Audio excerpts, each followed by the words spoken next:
Luke, we're here. I thank you for coming, first of all. Thanks for having me. It's good to meet you. I've seen your name popping up in my feed for a while. Yeah. I've watched some of your videos. If I'm honest, I'm worried, I'm concerned over what's happened over the last 4 weeks in England. Yeah? The racial divide, I think, the way it's going is dangerous. I saw your response. I made a video saying, look, some of my friends have found out on me, some of my friends aren't talking to me. I watched your response and I listened to you, and I haven't heard anyone in the UK speaking as articulately on the issue that they've researched and understand. I've seen it in the United States. I haven't heard any UK voice. Mm-hmm. So I wanted to meet you, just find out more about you, because I've seen you popping up. We've never met, first time we're meeting. No, we haven't met. Have we? Your MEP thing. My MEP campaign. I think Warrington. Oh, Warrington. Saw you that. Oh, did you? Oh, Avi Emily. Oh, Avi, yeah, he's great, isn't he? Yeah. It's great. Oh, mate, that was a mad month for me. It was a good month, a mad month. But, yeah, basically just to find out who you are, where you come from. Yeah. So, I know you've travelled down from Scotland. Yeah, I'm a Brummie, born and raised. Mixed race heritage on my maternal grandmother's side. She's got some white lineage. Well, she is white. And my mother is mixed race, white and black African. And then my dad is Jamaican, so that side of the family is Jamaican. So I've got black lineage, obviously I look quite black. And I've got some white lineage as well. So yeah, Brummie, born and raised, currently living and working in Edinburgh. Your view on Black Lives Matter. you go harder than me. Yeah, I'm not a fan. Yeah. You're not a fan? Can we? Because to most people, in fact, to all my friends, and in fact, probably that everyone who's black in Luton, yeah, they're all automatically supporting this organisation. Yeah. All of them. I started doing my research. Can you tell me why don't you support it? Well, you've got two aspects to Black Lives Matter. You've got Black Lives Matter, the formal sort of organisation. That part of it is obviously a hard left / Neo-Marxist, borderline communist, basically anti-white racist activist group. And then you've sort of got the sentiment of Black Lives Matter. So I think some black people will support both. Some black people will support more the sentiment, and they won't really know much about the activist group and the political side of it. And to be perfectly blunt, a lot of black people that are likely to support Black Lives Matter, they're quite ignorant. They don't know about Neo-Marxism or communism or... Can you explain what Neo-Marxism... Because to some people, these words... Yeah. I've researched it, you research it. To some people, what's Marxism? What's Neo-Marxism? What's this? What's that? Yeah. So yeah, Neo-Marxism, it's a sort of evolution, if you like, of Marxism. So you've got like traditional Marxism. People can look up what Marxism is. It's sort of a political and economics philosophy. And at the core of it, there's a sort of power dynamic.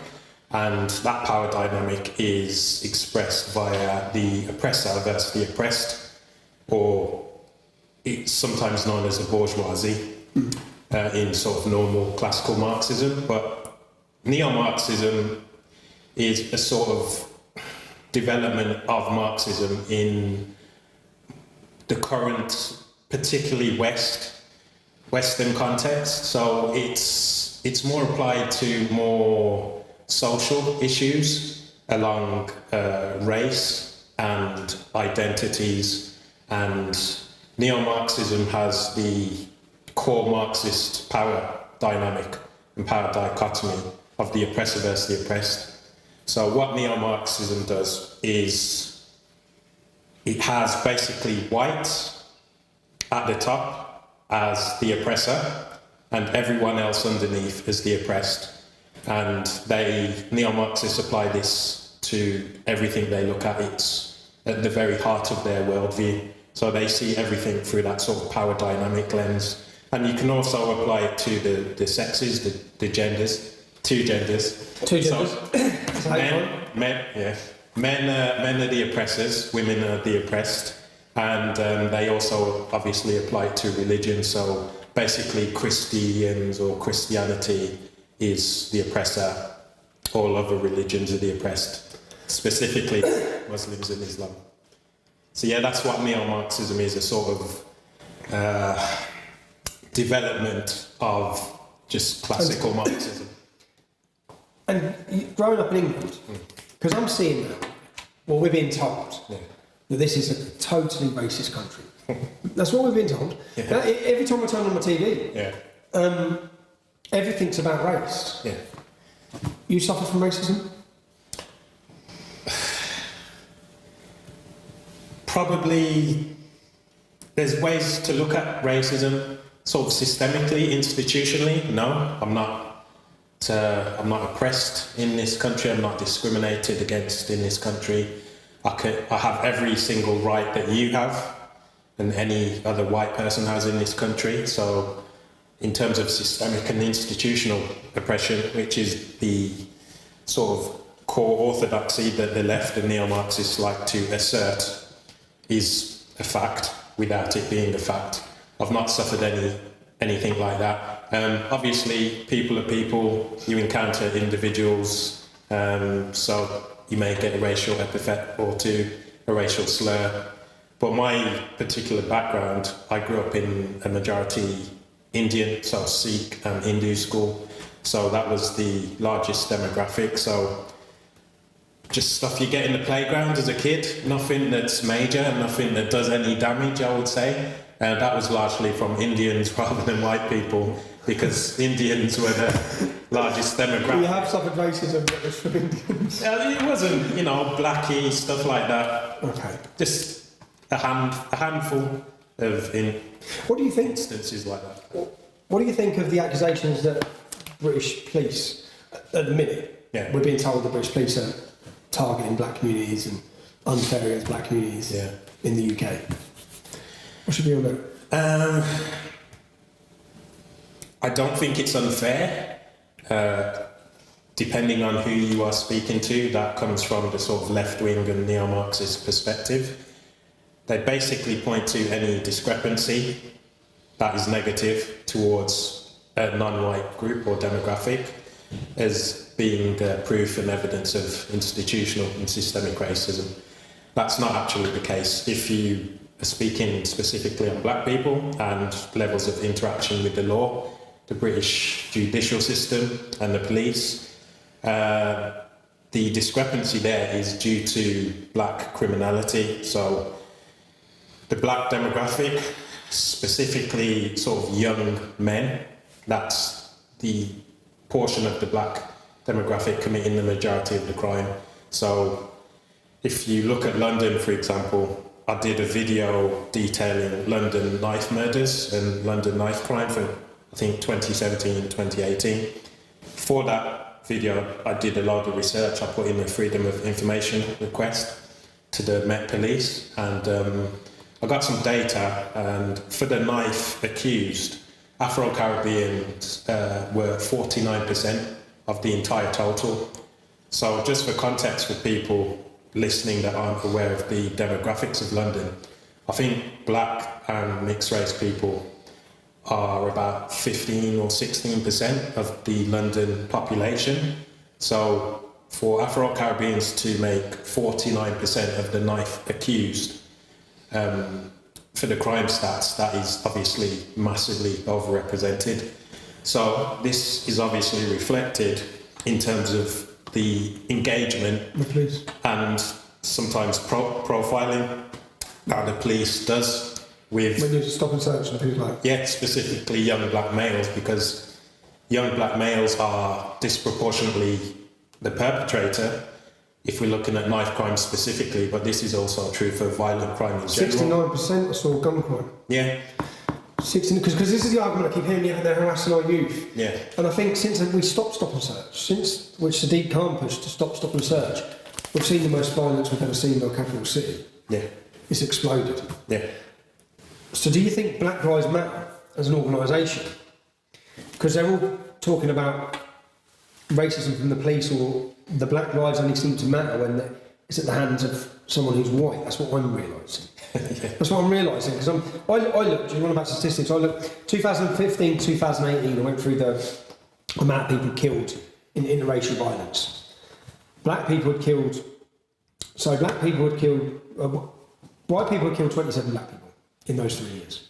Black people killed 97 white people. But black people had killed 164 other black people. So, how come I've never seen Black Lives Matter as an organisation talk about, or protest, or try and raise awareness of, or try and stop the biggest killer of blacks in this country and in the United States, which is black on black violence. I think 94% of violence in the United States. 95% of black people killed in the United States killed by blacks. Is killed by blacks. Yeah. Why do you think they don't talk about that? Because it's coming from a certain political persuasion, as I said earlier, hard left, far left, neo-Marxist, whatever you want to call it. That is where it is coming from. So it is basically a push to attack what they see as power structures. So the police is obviously an institution and a power structure. And if you look on the Black Lives Matter website, I think a core aim of theirs is to defund the police.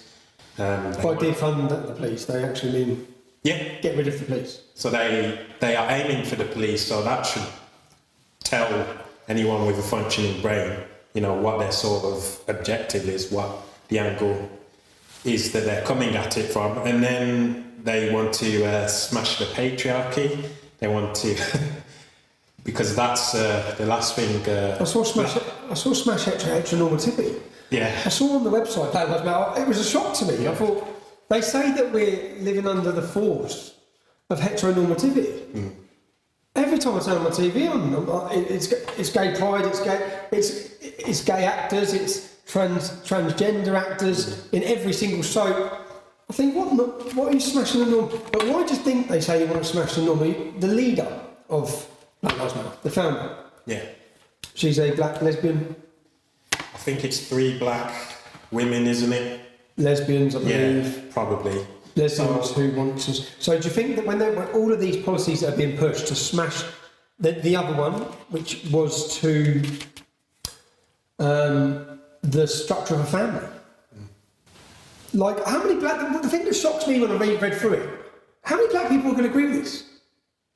How many black people generally want to break up the family? How many black people generally think we want to smash the normativity of a man being with a woman? I'd say most black people that are in support of Black Lives Matter, be that the group or the sentiment, are not in agreement with that.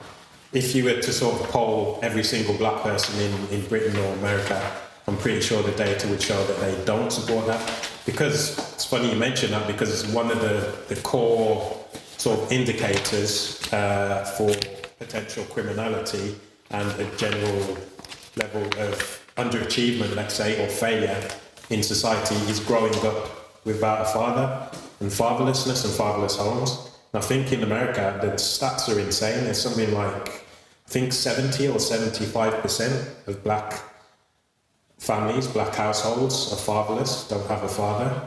So which I think makes the children, I'm pretty sure I saw Barack Obama saying how many more percent it makes them at risk of ending up in prison and in poverty. Yeah, it increases a massive amount, fatherlessness, and fatherlessness affects the black demographic the most. They, out of every race, at least in America, they have by far and away the highest level of fatherlessness, and they also have by far and away the highest level of criminality and crime. So the two are sort of inextricably linked. Do you think that's been done intentionally? Do you believe, to the black community in the United States, when I started looking at it, again, I've only started really looking at race recently, but when you start looking at race, and you look at the United States, and I look at the Democrat Party, who do you think's behind Black Lives Matter? Well, the name Soros always comes out, doesn't it? It linked with everything. I'm pretty sure from what I've seen and looked at, he is directly funding them. But I think it sort of predates Soros to a certain extent. You referenced a video I did earlier in response to you and you falling out with your black friend. In that, I sort of went into the sort of ideological history and connections that Black Lives Matter has with the Black Panther movement and the Nation of Islam, which were both black sort of nationalist, black separatist, black supremacist, if you like, or black power movements during the civil rights era in the US. So Black Lives Matter is like a descendant or relative of that movement, where it's sort of claiming to seek sort of black autonomy, if you like. So again, it's more ideological than purely racial, but there is also a racial element to it as well. So when I'm looking at it, I just see it that the hard left could not win the ballot box. They couldn't do it. They can't do it in America, they can do it here. So this is their struggle now. They want to whip everybody up. Yeah. And it's working very successfully. They want to divide everybody. They want mass anarchy on the streets. They want, and again, look at this. This is Black Lives Matter website. I was shocked and surprised reading this. We foster a queer affirming network. When we gather, we do so with the intention of freeing ourselves from the tight grip of heteronormative thinking. What? We can't. Everything I read. We disrupt the Western prescribed nuclear family structure. We disrupt the Western prescribed nuclear family structure. That's what they want to do. Yeah. They want to disrupt the family structure. But this is the points that I'm surprised by, because again, I don't think any of my mates are aware of any of this. Any of this. What do you think the future holds with Black Lives Matter? How powerful do you think are going to become? We've got footballers, every Premier League football club now with it on the back of their shirts. Don't get me started on black sportsmen in general. To be honest, they are embarrassingly ignorant. Like, you've got multi-millionaires literally doing activism for a far left communist group and doing that, which is a black power symbol. I'm not even sure if a single one of these people know what they do, are aware that that is a black power symbol. So, like, black separatist, supremacist, a black version of ethno-nationalism, black it's separatism. Like the equivalent of standing up and giving a cake at a similar salute. It is, yeah. It's a black power symbol. It's a known, long-standing black power symbol. So you've got multi-millionaires doing activist work for a far-left communist group and doing a black power symbol whilst they're kneeling down. And you've got people like, obviously, the BBC, because the BBC's left and neo-Marxist leaning anyway, but outlets like the BBC praising it and categorising it and classing it as combating racism, fighting racism. If you've watched any of the recent Premier League football games, they obviously take the knee at the start prior to kick-off, get down on their knee, do the black power salute, and when you listen to the commentator, it's all about how Black Lives Matter is fighting racism and combating racism, and how it's a powerful statement, how it's a powerful message. I'm willing to bet that most of the commentators speaking on this stuff don't have a clue about anything we've mentioned here, don't know it's a far-left communist activist group that is anti-white, don't know about the black power salute and black separatism element of Black Lives Matter. So to me, really, especially having it here, it's just actually insane. Do you know what it is? From 2014 to 2016, Black Lives Matter movement and their activists executed 11 police officers in the United States. Yeah. Just in those 2 years. I haven't even got the up to date. It's probably, you're pushing on 15, 20 people who have been murdered and executed in the name of Black Lives Matter. You've had all this violence. You've had the leaders come out, say they're trained Marxists. Anyone could do this research. Yeah, it's all openly available. It's all openly available. Yeah. It takes 10 minutes. Yeah. Could you imagine, say for example, I run an organisation called the English Defence League. Could you imagine the English Defence League had murdered 11 police officers? Yeah. Could you imagine, since George Floyd's protest, 700 police officers have been hospitalised in the United States, 700. Could you imagine the equivalent had happened here? And then it's like every American football club running with English Defence League on the back of their tops and not being able to talk about it. I've actually found this issue harder to talk about than Islam. I've found Black Lives Matter harder to discuss than Islam. And just like many Muslims blindly defend Islam, I'm finding that many of the black community blindly defend Black Lives Matter simply because of the catchphrase. It's a catchphrase. Black Lives Matter. It's clever. Genius program.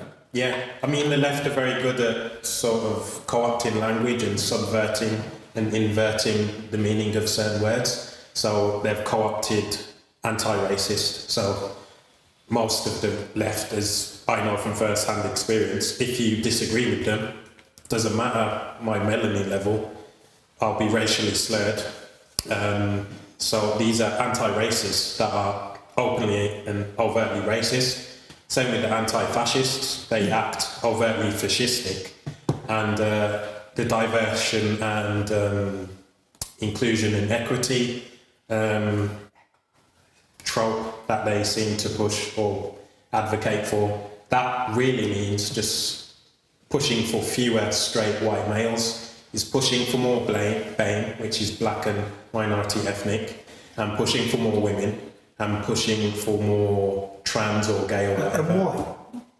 It's far left, as I said, neo-Marxist basic power dynamics, the oppressor versus the oppressed. Reduce the numbers of the oppressor, which is whites, males, straight, Christians. Get rid of them, boost up the other numbers. That is what it is. That's what neo-Marxism is. But it's working, actually, isn't it? It's very effective because a lot of people aren't informed. They don't realise that it's all language words and language tricks. So I live in Scotland now. You've got a racist Pakistani Muslim SNP guy, Humza Yousaf. You've shared a video on your parlour. He is openly calling for fewer whites in basically every senior position in Scotland. Not based on who's good at their job. It's nothing to do with meritocracy. It's purely to boost numbers so it looks more diverse. So these people they say they want diversity, they don't actually want diversity, they want fewer white people, him specifically. So I saw his speech, you know, when I saw it, I then looked up the demographic of Scotland, and I saw that Scotland is a 96.5% white country. Yeah. And I found it amazing that there's this Pakistani standing up, going insanely angry. Yeah. Because there's so many white people in positions of power in a 96.5% white country. And this is the end goal for the left. You can, in that clip specifically, you can hear the sort of vitriol and disgust that he has, in his voice. You can hear it. Oh, white. This many are white. It's like, it's a majority white country, Humza. Of course it's going to be majority white. And he claims to sort of represent BAME, which is basically non-whites. And a lot of the left claim to speak on behalf of BAME, but someone like that doesn't represent me. I don't stand for meaningless quota. I don't support any quota for any underrepresented group in this country. I support meritocracy. Best person for the job, most qualified person for the job. You know, the old Martin Luther King thing of basing people of character, content of character and ability, whereas the left, they want people based on their characteristics in positions. Do you remember when I done the Support Soldier X campaign? Yeah. I spoke to a captain in the British military, and she spoke to me and said that she's been given her next promotion already. They're lined up for the next promotion. She said, I don't deserve it. I'm not ready for it. I'm black and I'm gay. Yeah. And she said, and she was so upset. And I'm talking to her, and she said, I'm being excelled because I'm black and gay. But I found it funny that, not funny, but that she was really upset. She was really upset. She said they are throwing me to the top when I don't deserve to be there. Yeah. And she knew she didn't deserve to be there.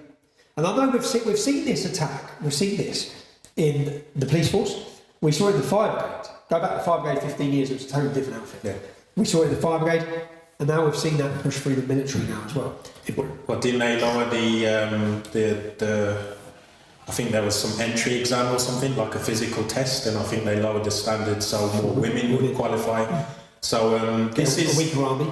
Yeah, it's when it's done via race. I call it paternal racism. So it's treating basically non-whites like either children or mentally deficient or mentally,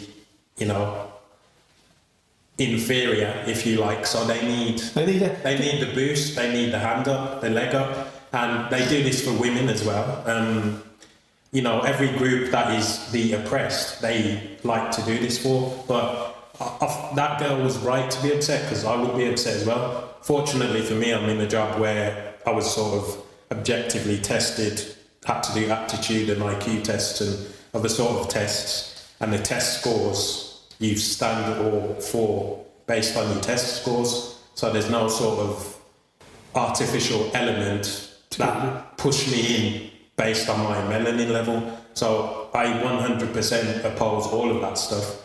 I think Did you see the bloke on Sky News last week? Did you see the black bloke on Sky News? I couldn't believe it. He was talking, he lied and said that police are murdering black people in the UK. Yeah. We'll get into that. If we could talk about this, because I watched it. He said that black people, if you've seen black people at work, they're probably the janitors. Yeah. That's what he said. And I watched it and thought, and I spoke to my mate, one of my friends, black lad. I spoke to him. I said, bruv, because we were all discussing this issue. I said, did you see it? And I sent it to him. I said, watch that. Now, my mate there has got a very good job, 3 properties. Yeah? My other friend is probably on £80,000 a year. These are all black lads, grown up in Luton. My other friend's probably earning £70,000 a year, living in a £700,000 house. My other friend runs his own security company, has 100 employees. Yeah. They're not generous, man. They're not generous. They're all very successful. They've had the same equal opportunities as me, and they've all thrived and done very well. And I just watched it and thought, I don't see what he's saying. I really don't see what he's saying. And in fact, the more I've researched, I've started researching all of these numbers and figures to do with police beatings or police deaths in the United States, in America, and I'm sorry, it's a false narrative. And for me, it's a totally false narrative. Black people being told they're being hunted down in the street, literally by the police and murdered. Yeah. It's just not true. No, and this really sums up perfectly the Black Lives Matter movement in a nutshell. Black Lives Matter, from the get-go, every sort of election cycle. So 4 years ago, they sort of came to prominence based on the falsehoods involved with the killing by, I think, Derek Zimmerman, who was a Latino Hispanic guy. I forget if it was Mike Brown or someone else. But anyway, from that killing, the phrase "hands up, don't shoot" was spawned, and Zimmerman's the one who, even now on Black Lives Matter website now, if you go and read now, it says he was white. There you go. It says he was white. Yeah.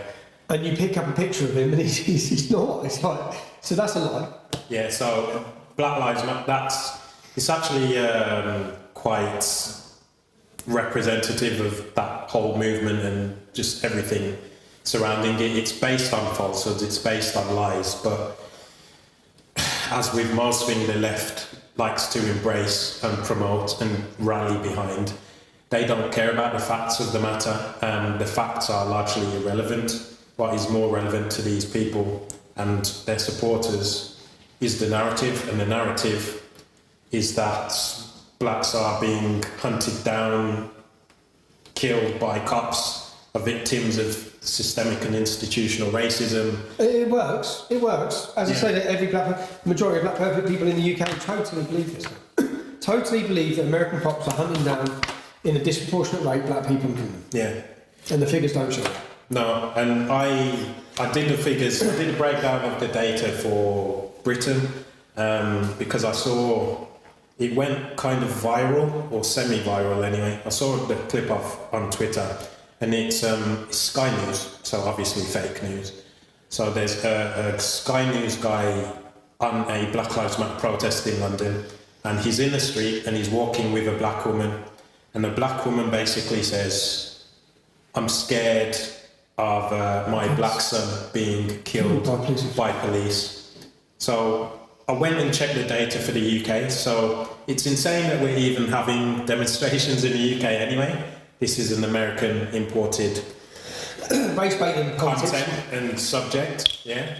But yeah, I looked at the data and police killings by race. There's recent data that's come out for, I think it went over the past 10 years worth of killings, and black people made up about 8% of the police deaths or deaths in police custody. And what the media did, because the media is left-wing and likes to race bait and sell victimhood to people like me, you know, you're oppressed, the cops are out to get you. Look at these stats. Blacks are 3% of the population, but blacks are 8%. So you're more than twice as likely to be killed in so obviously predictable headlines, like not very bright stuff, low IQ stuff. So someone that doesn't really think about things or doesn't understand how the media works and the sort of political angle and the narrative aspect, they will see that and think, oh, over twice or 2 times higher than it should be, given the proportion of the population. So that's not really how you work out those stats. What you do is you look at the number or level of engagement that black people in the UK have with the police in the UK. So if you look at the British prison stats, and they've been quite consistent for the past few years, blacks are 3% of the population. For the prison population, they are 12 to 15%, so that is 4 to 5 times overrepresented. So the data for police or deaths of black people in police custody should roughly be 12 to 15%, because that is the number or percentage of blacks that have had literal arrests and convictions and are imprisoned by the British judiciary or British justice system. So, you're actually more likely, when I looked through the figures, you're more likely to die in police custody percentage-wise, 25% more likely as a white man. Whites are overrepresented, so whites are about 87. This is a British context. So we should be marching. Yeah. So whites are 87%. We should be smashing all the police up in London. Well, this is the thing. Whites are 87% of the population. Should we have murdered 11 police officers in the last couple of years over this? Of the prison population, whites are actually underrepresented. They, I think, are 70-odd%. Of the police killings, I think whites were more. I think they're about 87% of deaths in police custody. So really, that should be around 70-odd%. So as you said, whites are actually overrepresented in deaths in police custody. That's in Britain. Blacks are underrepresented. So you wouldn't think that, because at the minute, we're all being told that blacks are being targeted, killed. Yeah. What's your view on the plane that flew over the Etihad Stadium? What's your thoughts on it? What did you think of it? Was it helpful? I'm a bit of an edgelord, so I just found it funny, to be honest. Yeah. When I went to meet this lad to interview him, I wanted to know if he was just trolling. Because that could just be, he could just be saying, watch this, just like, it's like the tweets some people put out, he could have just been trolling. But he did have genuine reasons he said why he done it. But yeah, so, I thought it was funny, first and foremost. And this... But Burnley Football Club didn't. In fact, the captain was very angry. Ben Mee made an impassioned statement strongly condemning the apparently racist statement that is White Lives Matter. What do you think of that? It's not a racist statement.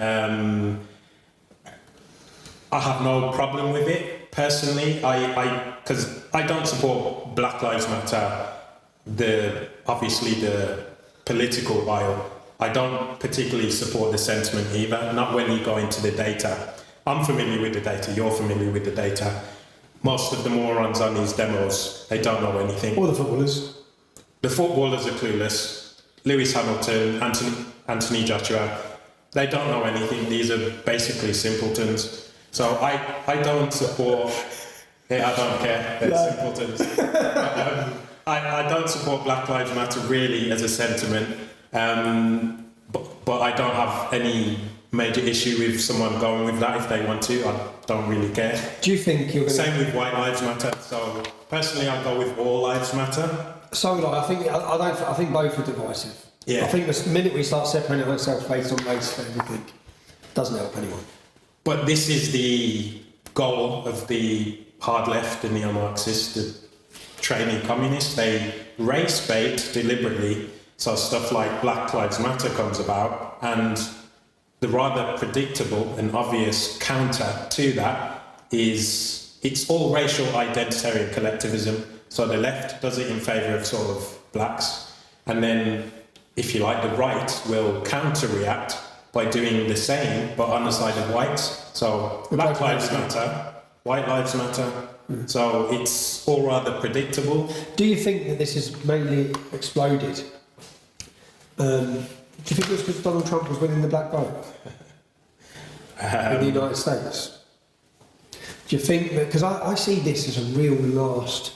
You see, if Donald Trump, if he won the black vote, and I think he was winning the black vote, I watched Candice Owens, I watched what I'd say is a revolution within the black community happening. I've been watching it, following the story, to show that the Democrats were purposely holding them down, to show that basically they are still on the plantation. It's a Democrat plantation. Now, if Trump would have won this election with the black vote, it would have been the end of the Democratic Party, I think. They wouldn't have... That's what I believe, that if he loses the black vote, and he was coming so close that all of this now, and I think there's going to be an eruption up until November. That's what I'm worried about. I'm seriously worried about England. I'm meeting you, I'm meeting lots of other people over the next week, because I am seriously worried about where this is going to take us. Yeah. It's detrimental. Just touching on the Trump point, obviously all of this is politically sort of motivated, and basically since 2016 he was elected? Yeah. Basically since Trump took power, I think it essentially broke the left or the Democrats, and the media is obviously that way inclined and that way leaning on aggregate, not every single bit of mainstream media, but on an aggregate basis. They are that way leaning. And I think Trump's victory broke them.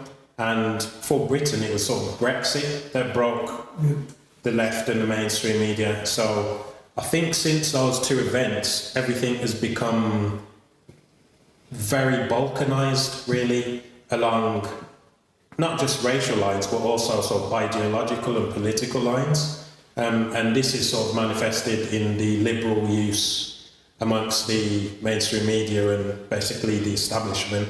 So clowns in the police like Mark Rowley and other people that equated you to Anjem Choudhury. They are pumping out this far right label all the time, applying it to anyone who basically supports a majority British view, such as reduced and less immigration. You're far right now. I am far right, yeah. You're a far right racist. According to them, yeah. What do you think you get a backlash standing here talking to me? What do you think some of the labels are going to be thrown at you? I've been dealing with the racial identitarian collectivists on each side anyway for the past 2 to 3 years. So I'll get nothing new, really. I've had insults and slurs from each side of the aisle. So I think it's massively important that the British public, and especially people on our side of politics, understand that Black Lives Matter and what we're witnessing is not the mindset of every black person, because that's all we're seeing. Well, I've not seen anyone talk against it. I've not seen any news reporters, I've not seen any celebrities, I've not seen anyone condemn any of the actions. Now, anyone who does their research is horrified by what the organisation is. Yeah. So I think that you're a valuable person to be talking up on these issues to separate black race from this movement. That's what I think. That's why I wanted to meet with you to see over the next week. I'm going to be meeting lots of people. I hope you'll get involved. I want to organise a racism discussion with lots of people. Yeah. And I hope you'd get involved. Yeah, definitely. I suppose I'll just add that, there's a black demographic, but outside of that, there is no sort of black monolith. So there's no black monolith of thought.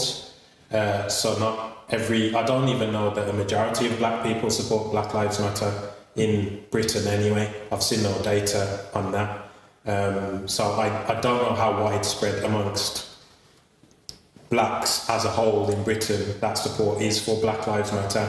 So I could very well be an anomaly in what I'm saying against it, or I could represent or have similar views to a fair amount of black people. The problem is, I think that when but we're not getting airtime, you're right. You're not getting airtime, and when I think a fair amount of the British black public realise and understand what it is, then we will.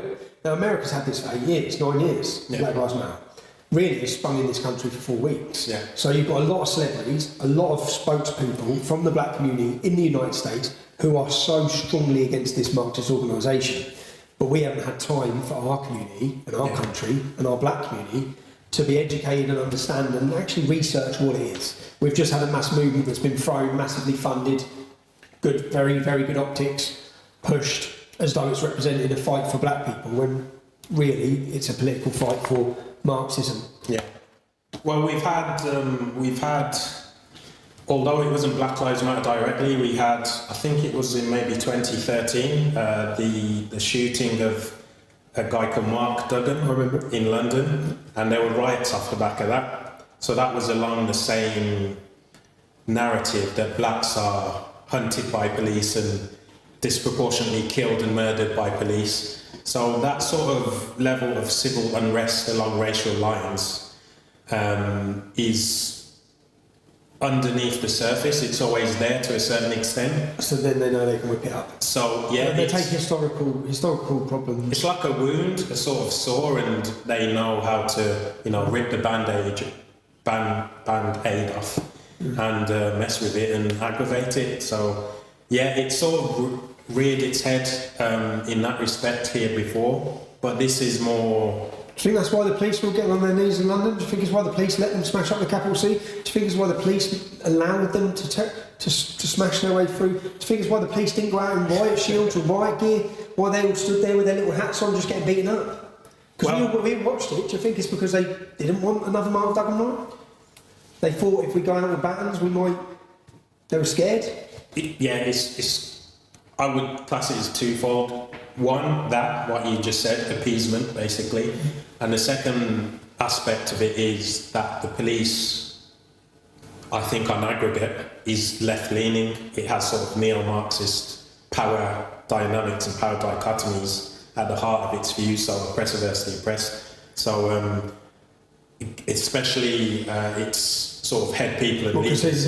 Cressida Dick, Neil Basu, Mark Rowley, we spoke of him before. All of these people are left-wing neo-Marxists. They hold those power dynamics at the heart of their worldview. So Neil Basu, for example, is on record in a recent interview saying he's pro-Black Lives Matter. If he wasn't a policeman, he said, he would be taking part in the demos.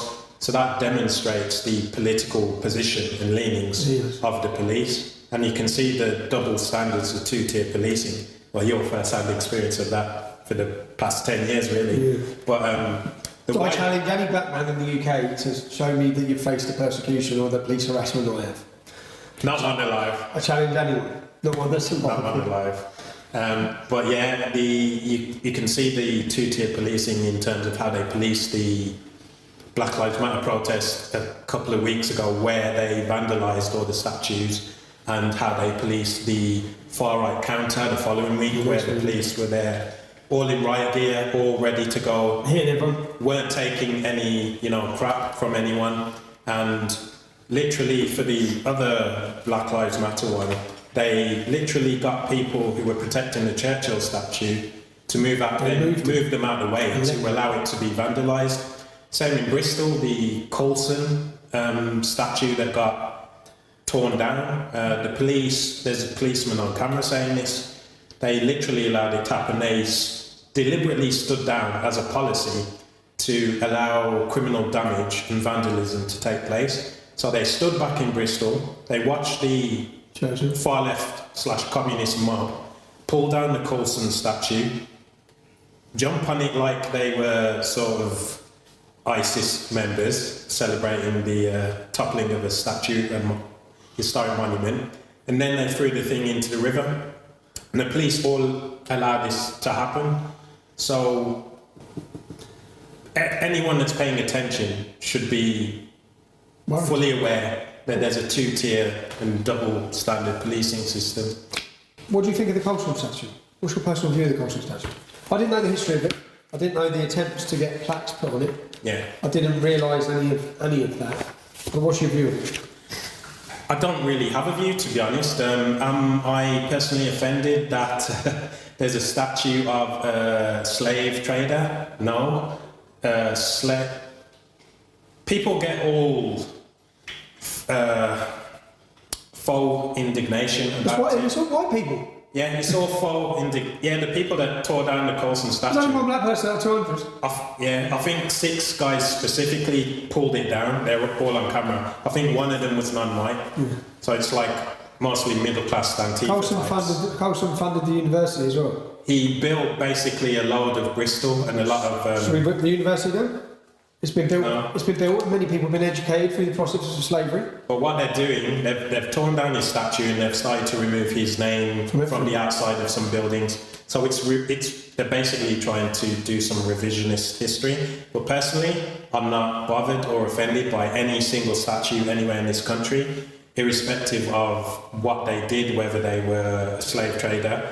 And people don't know that slavery for a good while was legal, so this guy was not breaking the law.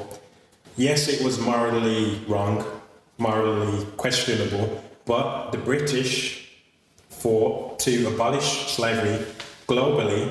So if these people cared about slavery, they wouldn't be fighting against something that has already been addressed. They'd be addressing current slavery, which, as we know, is... Yeah, black people being Muslims and across the Middle East and in Africa, blacks are still sold as slaves today in African and Muslim countries. So it's just politics with the left. They don't care about the issues that they are claiming to care about. It all has an end goal and an end game. So Coulson is a straight white male. So the basic power dynamics. Wonder how long I'll be here then. Mate, it's been a pleasure. It's been a pleasure. Cheers. It's been interesting. Thank you. I felt when I first watched your video, I felt I was learning from you. As I said, I'm getting my head into all this now because I think we need to do whatever we can to prevent a summer of trouble. I think that's what we're heading for. So yeah, thanks, mate. Thank you. Cheers, Luke. Cheers. We will make America great again.